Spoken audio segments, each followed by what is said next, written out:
can't breathe. I can't breathe. Pub Sports Radio. Come find us in Southtown 101. Subscribe on YouTube and all platforms where podcasts are found.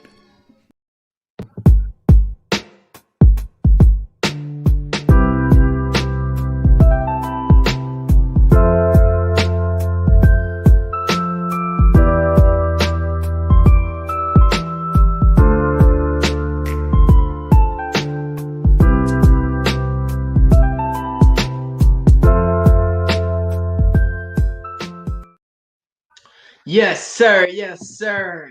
And we're back, man. Pub Sports Radio, seconds out. Don't worry about them other shows. We're the best out, man. I got myself MMA Locker Room right here. I got my co-host, Lenny, MMA Unhinged to the right of me. How you doing over there? I'm doing great. I've got some good fights this weekend. UFC 262, the lightweight championship will be going to a different man other than Khabib or Conor. So it's going to be weird seeing that happen, but it's going to be a great show this weekend. We've got a great show today as well and a great guest. Yeah, man, you hit it on the head, man. We're in store for a hell of an event this week, man. UFC 262. A lot of great fights on there, man.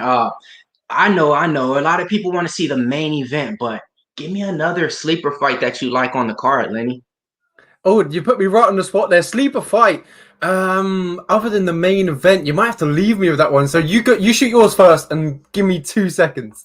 All right. So for me, the fight I'm gonna be looking most forward to is Benny Dariush versus Tony Ferguson, man. That right there has fight of the night written all over it. It has the bad blood in it too. Right now, after the press conference that's going on, a lot of people are saying Tony Ferguson is done after this. So, we'll see. We'll see. The money's coming in on Benny Dariush too. Like big money's on Benny right now. So, Tony Ferguson at underdog odds right now. Who would have thought? How could you forget Edson Barboza versus Shane Burgos? I mean, that one's there. It's gonna be violent. It's gonna produce fireworks. We're in for an absolute treat with this week with Shane Burgos versus Edson Barboza. It's gonna be nothing less than entertaining. These two men are gonna go in there, stand in the middle, and trade 100%. I know Shane Burgos said he's gonna want to be more calculated this time, but he's too fond to get in a firefight. He's gonna get brought into one. Edson Barboza versus Shane Burgos, ladies and gentlemen, it's gonna be an absolute cracker. Yeah, I mean, shit, you hit it on the head with that one too. That's the other one. That's the one to kick off the main card. For it. And if you guys are interested in watching the live stream, we're gonna be here tomorrow covering it with you guys right here at Pub Sports Radio. So I mean, yeah, that's the card coming up. In 2 days from now. But man, what about next week, man? UFC Fight Night coming up. Cody Garbrandt, versus Font on the main event. Then we got a stacked card of fights on there. One of the fights I'm gonna be looking forward to is headlining the prelims. Hint, hint. What about you? Yeah, that's a good hint. I can't wait to see. Yeah, a great stats card. I said we've got. If you look at the co-main of it, Jack Hermansson versus Edson Shabazian, a great fight. Color Esparza's back in action. Felicia Spencer's back. Ben Rothwell versus Chris Barnett. By the way, Chris Barnett is one of the hilarious guys inside of MMA. If you don't know who this guy is, search up Chris Barnett. It's incredible. But the main event on the prelims is going to be an absolute action-packed fight. David Dvorak versus Raulian Paiva in the prelim main event. It's going to be an absolute scorcher, and I can't wait to see it fight. Yeah, man. I mean, shit. Think about it, man. We're actually blessed in this business that we're in right now. We got a fight coming up next week, and we actually got a fighter backstage right now waiting to come into the locker room. So right now, what we're gonna do is give them a nice little introduction. So who we got backstage? From a whole different country right now, but he's in the U.S. right now. He flew in, I believe, last week to help with his team. His team had to get Joe Saunders ready, I believe, for that Canelo Alvarez fight.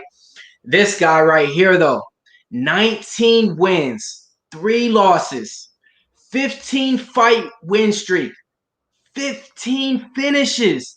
I'm talking about the Undertaker himself, David Dvorak. Hi, guys. How's it going, man? Welcome to the show. Welcome to Pub Sports Radio. Thank you so much. So real quick, man, we like to do a timestamp and everything. I'm on California time right now, so it's 9:16 in the morning. Right now, Lenny, where are you at, and what's your timestamp? I'm located in Newcastle, England. Currently 5:15 p.m. in the afternoon, so it's not too bad, not too late for me. Got it. And David Dvorak, right now you're joining us on California time, so it's pretty good, right? This early morning. Yeah, it's pretty good. Yeah, I'm after training, so it's morning after breakfast, so I'm fine. Got it. So you just got finished training already this morning, right? Yes. I cardio training in the morning, so it was hard training, but now I'm feeling perfect and ready. Yes. So yeah, we got a saying out here: early bird gets the worm. Right now, you already put in your morning training. Do you have anything else lined up? Like, are you doing 2 a days, 3 a days? Yeah, I have 2 trainings a day. Maybe tomorrow just 1 training. Today we want to visit Gracie Barra here in LA, so it will be good. And next Tuesday, no, Monday, next Tuesday we coming to the Vegas to UFC hotel. Yeah. All right. And so, coming from the Czech Republic, I mean, there's not too many MMA fighters out there that you get to train with in your camp and everything. Have you trained with anybody out here yet since you've been in the States, or are you looking forward to or lining up any training sessions with anybody out here? I spent whole time in Czech Republic, because in this time, because of COVID, it's really hard situation for European people because we cannot travel a lot. So I'm training a lot in London, but not now because it's not possible because of COVID. So I train a lot in my country. Every day I was in different cities. I visit a lot of good guys in my country, the best guys in the wrestling, BJJ guys, some Muay Thai fighters. So I travel a lot just around my country. Got it. So let's give the people a little bit of introduction to David Dvorak. I mean, comes into the UFC, first fight, Bruno Silva, short notice fight. Then next fight, Jordan Espinoza. Like, how did those two opponents compare you now for your next opponent coming up in Pavia? The Paiva, yeah.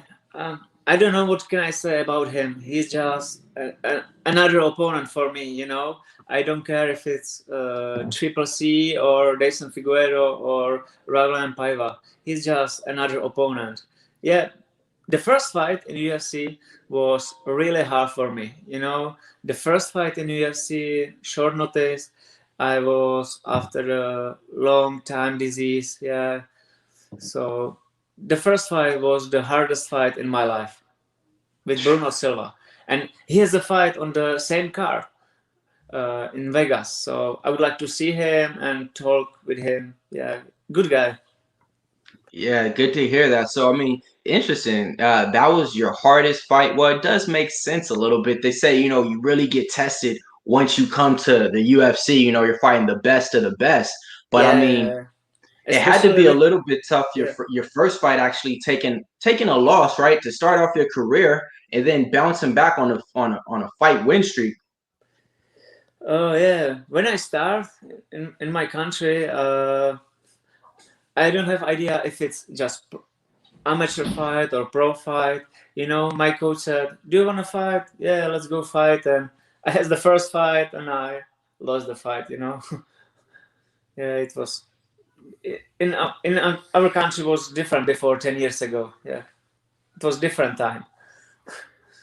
You mentioned just before when you talk about Bruno Silva, and you said that you wanted to see him at the hotel. Do you find that awkward when you come across your past opponents, or do you not mind it? I would like to just visit him, talk with him about his training camp, and be friendly. He has my respect because I make the good fight with him. Maybe I would like to meet Triple C because he is the coach. Yeah, so talk with him. Yeah. So you're now 2-0 in the UFC, win against Silva and win against Espinoza, and you're ranked number 12 in the division already. Number 11, I mean, ranked to number 11 in division. Now you're fighting ranked number 12. In a realistic time frame, when would you like to be number 1? Yeah, I have to defeat the Raulian Paiva, and after this fight, I would like to make new contract with UFC and push me into the top 10, maybe a little bit closer top 5, and go for a title. Hopefully. So I heard you say something about you want a new contract with the UFC. So 2 fights in the UFC, you definitely get you get a certain amount to show up to the fight. Then you get a certain amount if you win the fight. What did you buy with your first UFC check? I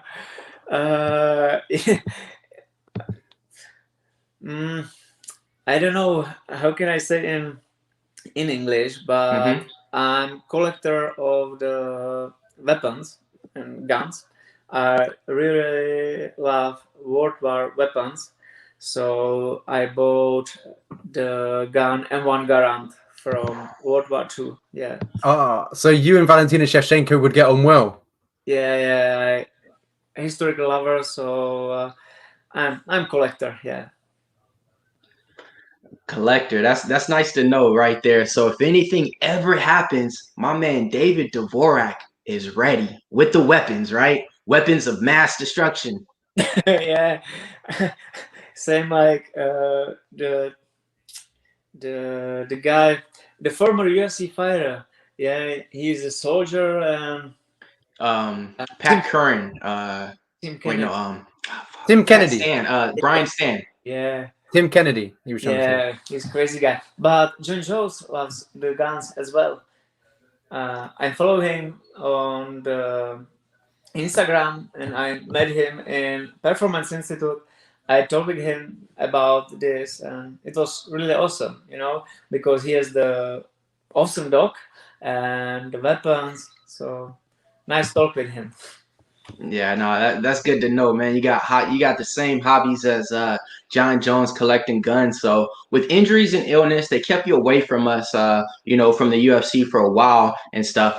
Any new hobby or skill that you developed in the meantime? Any another hobbies?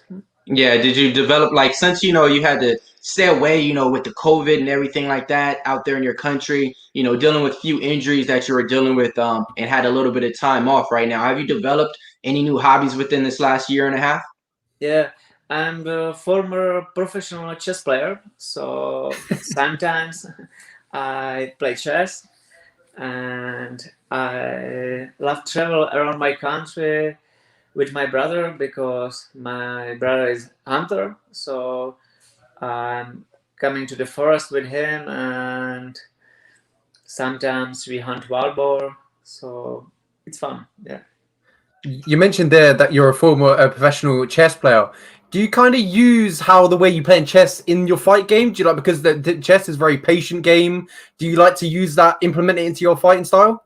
Yeah, the chess helped me really, really a lot. It's really similar. Some people is laughing me because I'm a former chess player, but in the fight, you have to be focused all the time. But I started my chess career when I was 6 years, and I played more than 10 years, and I was every day at the training, every week at the chess matches. So I just know the drill, just training drill every single day. So I just moved to the MMA. I start doing the same thing, training every day, at the weekend some fights. So I'm more focused than many other guys. Yeah, I think. Yeah, it's really so. Every time with my team, we have really good strategy for the fight, and yeah, it helped me a lot. So what do you think you're better at, chess or fighting? Fighting. So Dana White announced, your boss announced that they're bringing a card to Africa to host with Kamaru Usman, Francis Ngannou. Would you like Dana White to come to Czech Republic to maybe so you could fight for the UFC in Czech Republic? Yeah, the last UFC in Czech Republic was before 2 years, I think. Maybe. I can't even remember the last time. So you've probably got better knowledge than me. Yeah, the Blachowicz fight there. So yeah, it will be awesome, you know. But now I think it is impossible make some UFC events in Czech Republic because of COVID. Maybe in Poland will be a little bit easier. Dana White talked a lot about this. Maybe the title fight against Blachowicz and Yuri Procházka from the Czech Republic, the light heavyweight guy. Yeah, so maybe close to our country because the Poland is our neighbor. Yeah, so let's go. You mentioned there that Yuri Procházka. That was a good segue into my next question. So Yuri Procházka is a hometown for same as you, home countries from Czech Republic. His success in the UFC, does that help you and motivate you? Yeah. It helped. Yeah. Yeah, because imagine seeing somebody from your own country, reaching to those new levels and stuff like that. It just lets you know, hey, we're right here and we're about to put our country on the map in a sense, right? Yeah. Hopefully, you know, because we have really a lot of good sportsmen. You know, for example, Jager and Petr Cech, Yuri Procházka. So I want to be another guy who put the flag in UFC, and maybe more people will know where is the Czech Republic. Yeah, we are a small country, but we can be famous. Yeah, I think. Yeah, hey, no, you hit it on the head. I have a saying, it's not where you're from, it's where you're at. So tell us why David Dvorak is here to stay and put Czech Republic on the map. Yeah, because I'll be the next UFC Flyweight champion. I'm 100% sure. I'm doing everything for that. Yeah, it's my big dream, so I will follow my dream, and you will see. Yeah, maybe here in Vegas. I hear it and I believe it, and I always like to say, when you talk it into existence, it happens. I remember a while back you were talking about that you wanted to fight the winner of the Jordan Espinosa fight and the Tim Elliott fight, I believe. And now, I mean, in a sense, already fought Espinosa. Tim Elliott is right around the corner right now. So if you could predict your career in the next year, tell us exactly how you see yourself 1 year from now. Yeah, I wanna another 2 victories this year. You know, I wanna 4 fights, 4 victories, new contract, and after that, we will talk about new contract. Maybe after my fight in Vegas, we will see. But I just want 4 victories, new contract, and push me into the top 5. Maybe I will fight with Tim Elliott next. Maybe because he called me for a fight sometimes. So we will see, but I just want to be still undefeated in UFC and be really close to top 5. Yeah, that's the only way. How can I go for the title? Mm-hmm. The champion in your division at the moment is Davison Figueiredo. He's scheduled to fight Brandon Moreno again for the rematch. The first fight was a close one. It ended in a draw. How do you see the second fight playing out? Yeah, the first fight was really close, but second fight, I think that Figueiredo will be more ready for a rematch. You know, he's the different champion. You know, he has really big power of his punches, his kicks. His jiu-jitsu is great. I think that he's different, like other division. You know, it's the same like Khabib in lightweight or John Jones in light heavyweight. You know, the champion is different than other guy. Yeah. Mm-hmm. So a lot of fighters like to study their future opponents who are up in the rankings. Do you like to watch the people that are ranked above you to study their game, or do you leave that aside to the coach? Yeah, I really like that. Yeah, because I can study the styles of these guys. all these guys are maybe better than me because they have really a lot of coaches, different sparring partners, so they teach me a lot. You mentioned they have different coaches. A lot of the fighters that are above you are probably located in America. You're still training at Czech Republic. In the future, would you like to train in America, maybe at a big top team? Yes. That's what I want. I'm training in London. I'm training in Czech Republic and London. But for the next fight, I talk with my coaches, and we want to go to the United States. And maybe we will spend a lot of time in American top team, because they have a lot of small guys like me. For example, Jose Torres and the former UFC fighter and recent champion, the Asian Horiguchi, Keiji Horiguchi, and the ONE FC champion Morales, Andre Moritz, many others. Really awesome guys. You mentioned there you train out of London, and UFC recently announced that it's going back to London. Would that be like a card you would like to be on after this fight, maybe? Yeah, after this fight, because my main sparring partner is Amer Albaze. Is a same flyweight like me. He has 2 fights, 2 victories, and his coach Alex Determinas. He's Da Vinci martial arts. Yeah, he's like Da Vinci. Yeah. Is it like London shoot fighters you train out of? Exactly. Yeah. London shoot fighters with Michael Venom Page and many other famous guys. Yes, sir. All right, now when you hear this right here, this is gonna let you know right here that. All right, it's time. Take me into the locker room with you right now. So when you're walking out to that octagon, what's going in through your mind? Are you cool, calm, collective?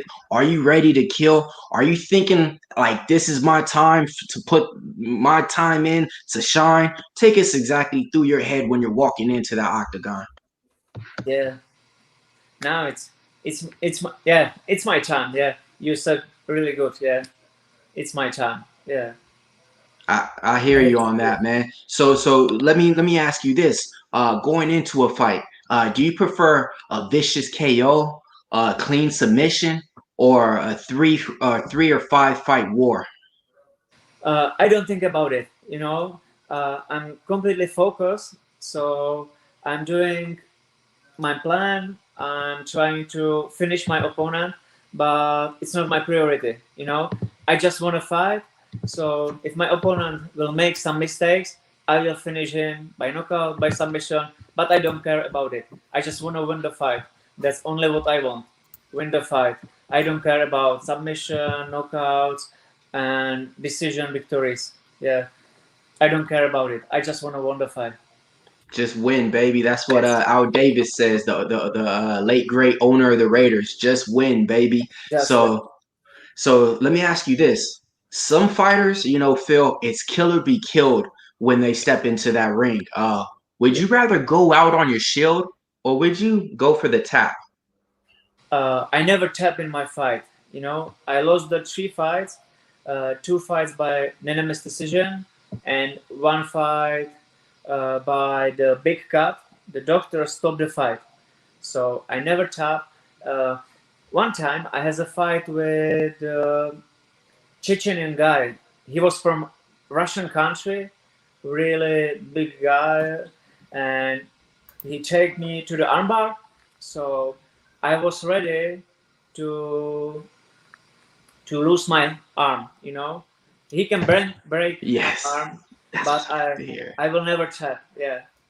That's what I love to hear, man. I didn't even know that, but I've been betting on you ever since your UFC debut. And when I hear stuff like that, how can you go wrong, man? That's the warrior mentality, gladiator mentality right there. Yeah. Check the fight with Salam Begdanayev. Yeah, it was close fight. I'm gonna look it up. So, all right, and also, so let me ask you this. Growing up in the inner cities of Long Beach, California out here, sometimes we had to fight when we actually didn't want to fight. You know, we had to fight to protect ourselves and stuff like that. Do you have any stories like that growing up or anything like that in your country? No, I know this story. You know, I was different guy with really long hairs, very skinny, and I has never street fight. You know, I worked at the disco for 5 years, but I never make a street fight. Never in my life. Okay, okay. All right, we got the locker room questions out. Now it's time to look this little segment I got called Legendary Questions. It's a quick, rapid, shoot fire. You just answer the questions. What's your favorite fight movie? My favorite movie. It's a movie, The Quest. It's a movie with Jean-Claude Van Damme. Yeah, it's an old movie. Yeah. All right, brings me into my next segment right here. All right, legendary fighters: Jean-Claude Van Damme, Chuck Norris, Bruce Lee, or Muhammad Ali. Yeah, Muhammad Ali. Yeah, but I prefer different fighters. You know the Bud Spencer and Terence Hill. Yes, yes. Yeah, these are my favorite fighters. Learn something new. Okay. All right. So we're talking a little bit backstage. You're in the States right now. So fast cars or fast girls? The first one. Got you. Nice way. Nice way. All right. Would you rather get a kick from a soccer player, like a player from Chelsea, or would you rather get a kick from an MMA kickboxer? Oh, I think the kickboxer. Yeah. Would you rather be a co-owner of Bitcoin or a co-owner of the UFC? The UFC. Nice one again. He's answering them all right. If you weren't in the UFC, what other athlete would you be? Oh, maybe now I understand your question. So, could you tell me again, please? So yeah, if you didn't choose the UFC as your background, what type of sport or athlete do you think you would be? Would you go into soccer? Would you go into hockey? Because I know soccer and hockey is real big out there. Yeah. The hockey is big in our country, but I start with the chess. So, yeah, maybe the chess. Yeah, why not? All right. And then this right here. So growing up, did you play video games? Yes. Here we go. Street Fighter or Mortal Kombat?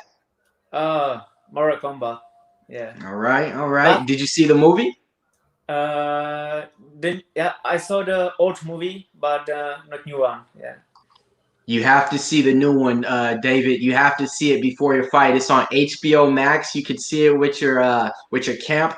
Oh man, it'll get you motivated for next week, man. It's a great movie. Okay. Good to know it. Okay, and then also this. So growing up, if you could change one thing in the world, what would it be? Oh, yeah. I would like to change really a lot of things. Maybe the relationship between the people and animals. Yeah. That's a good thing right there. And then my owner of the station, Slaughter, he always likes to ask this question out there. What's that one family tradition or superstition that you guys do all the time? Family tradition. The tradition? You don't quite understand? No. So like a family tradition is like a tradition you do every year with your family. So you do it every year. You repeat it. Oh yeah, it's something like the Christmas Eve. Yeah. Yeah. Oh, the tradition. Yeah. 2 times in a year, my family buy the pig, and we kill that pig, and yeah, we invite all our family, and yeah, it's something like Thanksgiving in USA. Yeah. Got it. All right, so now, we got your fight coming up next week. It's gonna be against a highly talented up and coming UFC fighter as well. Give us some little fight predictions on how you see the fight playing out. Because here at Pub Sports Radio, we like to bet on fighters, and sometimes we actually predict the round that it happens and the way that it happens. So let the people know exactly what to expect from you when they see you in that ring, May 22nd. Oh, it will be a really hard fight, I think, because the Paiva is a really good opponent. So I have to be careful for his kicks because his right leg and right hand is really good. But I think that I think that I'm better bully fighter than him. I saw his fight with Bontorin. Yeah, it's really big bully fighter. So I think that my head is much better. Got it. That's what we like to hear. That's what we like to hear right here. So do you think it's gonna, well, you really haven't been getting too many decision wins. Is this one going to the judges? Are you getting them out of there? Are you going for the finish? Yeah, I would like to finish the fight because every time if the fight stop on the decision, I'm afraid, because the judges are different, so they can put the opponent's arm to the up. So yeah, the finish is every time better. Yeah. And then David, so I'm sorry about that, David. We actually have one of your country people right here in the chat. Can you see that question up there? And because I believe it's in your language, and he wants to know if you could read it out. Oh yeah. I see the question. Yeah, the Psalms. Yeah. Which tradition? Yeah. How I said the first time, Oh, okay. That was okay. They were helping translate. Yeah, the big story. Yeah. Got it. Yeah, good to hear, man. Because over here, like I said, this is new grounds for us over here at Pub Sports Radio. You're our first international traveler on the show, so we're breaking new grounds right here. Oh, it's a pleasure for me. Sabino Mazo. Oh yeah. Oh, Colombia. Hey man, you're raining on the parade, man. Come on, man. Yeah, all right. So real quick, we're gonna wrap this up, man. But before we do, we like to get your predictions. Some people, we have a thing that we like to call a 3-fighter parlay. It's just where you pick 2 other fighters on the card besides yourself that you think's gonna win, and we're gonna put that together on our little bet slip and put it out there and see what it pays out. So are you familiar with the fighters on the card with you coming up this week? Oh, the Font and Gambrandt will be pretty amazing fight. The Gambrandt style it's awesome. Yeah, his last knockout was spectacular. So this fight will be really awesome. But I think the Font will be the winner. Yeah. All right, so we got Font, we got Rob Font, and then we got you in it as well. Jag Hermansson. Ooh, okay. Actually, did that one get? Oh, okay, yeah, it actually got. Yeah, I forgot it's the co-main event. It was supposed to be on the card this week, and then they got moved. Yeah, because of COVID, I think. Yeah. So you're going with Jack Hermansson. All right, so let me see. So if you take Rob Font, Jack Hermansson, and David Dvorak, 3-fighter parlay right there. Let me get these odds. And you're the favorite opening up as well. So those 3 fighters right there. Whoo, I'm loving it. It's a plus 400 parlay. A plus 400 parlay to get you paid. Hey, go ahead. Repeat the fighters that he got, Lenny, real quick. Rob Font, Jack Hermansson, and then himself, is it not? Yes, sir. Yep. Yes, sir. Yeah, those are great odds right there because you're a minus 160 favorite. You opened up at a minus 180. Then you got Jack Hermansson at a minus 155 favorite, and Rob Font pretty much at a pick'em price. So if you put those 3 fighters right there, plus 400 parlay right here from Dvorak, the man himself, the Undertaker right here. Yeah. The Undertaker. Yeah. Yeah, I was discussing before we went on, before we went live. The Undertaker is a famous WWE superstar. So I was thinking, did you get your nickname from there? But Millz informed me it was because you're a former Undertaker. You know, because I have the real story about the Undertaker. Because my father is working at the cemetery more than 10 years, and I worked with him really long time. So that's the reason why people start calling me Undertaker, and we use this nickname because the real story of my work. Yeah, it's a part of my life. I spend really a lot of time at the cemetery, so that's the real nickname. Whilst working as an Undertaker, is there any like scary stories or any encounters like that you can tell us? No. I have no some scary stories. I never saw some ghosts and and something like that. Yeah, never in my life. Yes, sir. Yes, sir. So yeah, man, we're just gonna wrap it up right now, man. I'm gonna give you a minute to shout out your sponsors and any of your training partners, anybody that you want to right now. I'm gonna give you the floor for that. From my end, I just want to say this was I've been trying to get this interview now, for a couple of months. I'm glad it finally worked out and everything. Because like I said, it's one thing for me to get to interview fighters. It's another thing for me to get to interview the fighters that I actually like and follow and bet on. And, I think that is a promising career. So from the locker room right here, from MMA Unhinged, thank you so much for joining us at Pub Sports Radio. I'm gonna bring you up on the screen. You can go ahead and give your shouts out to your sponsors and everything like that. And then one other thing. Is there anything you want to tell our boss man, Dana White? Wait for my fight. Yeah, it will be fun. Yeah, I'm sure. All right. And any sponsors you want to give a shout out to, or any training partners that you want to give a shout out to? Okay, I would like to just say the sponsors are here. Sorry. Yeah.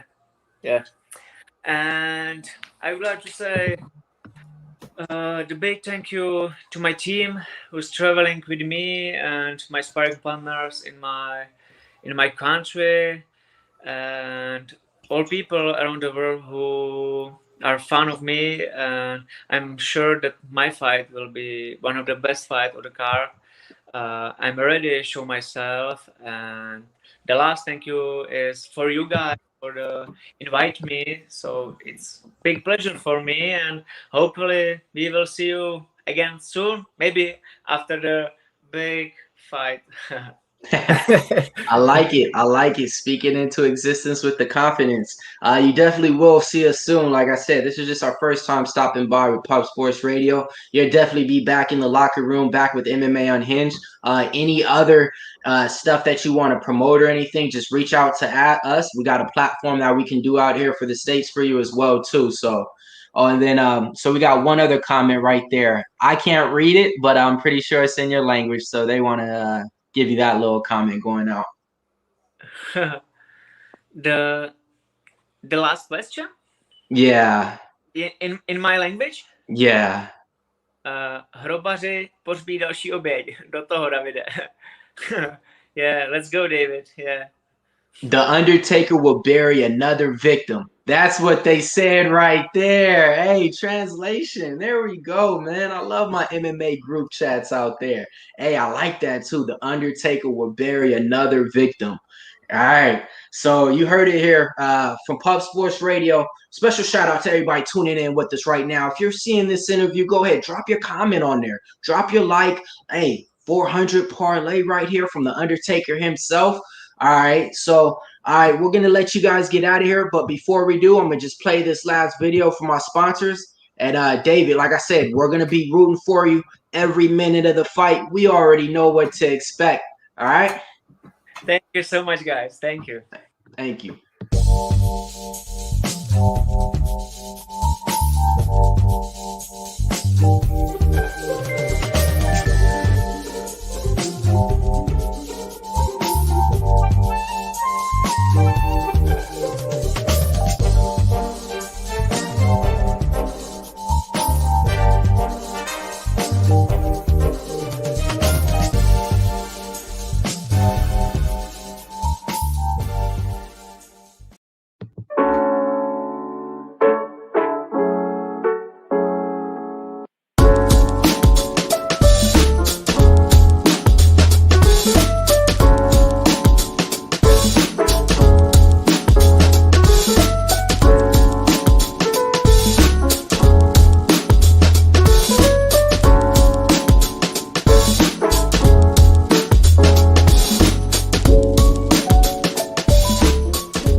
yes, sir, yes, sir. You heard it here, boys. So we're about to wrap it up out of here, man.